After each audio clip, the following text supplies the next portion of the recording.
మైలవరం పట్టణంలో గత 6 ఏళ్ల నుంచి ప్రతి ఏడాది మట్టి గణపయ్య విగ్రహాలను పంపిణీ చేస్తున్న మదర్ తెరీసా చారిటబుల్ ట్రస్ట్ నిర్వాహకురాలు కోయ సుధను, స్వచ్ఛంద సంస్థల ప్రతినిధులు, హిందూ ధార్మిక సంస్థల నిర్వాహకులను ప్రత్యేకంగా అభినందించారు. పర్యావరణానికి అనుకూలమైనటువంటి మట్టి గణపతుల్ని పూజించాలి అనే లక్ష్యంతో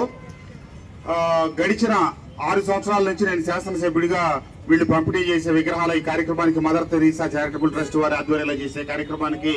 హాజరవుతానే ఉన్నాను. పర్యావరణం పట్ల శ్రద్ధ వహిస్తూ ఇటు మట్టి గణపతులను పూజించమని చెప్పి అందరిలో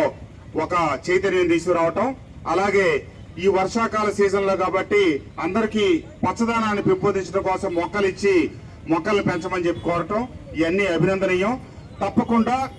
అందరూ, ఎందుకంటే ఇన్ని కోట్ల మంది జనాభా గనక రంగులతో కూడినవి లేకపోతే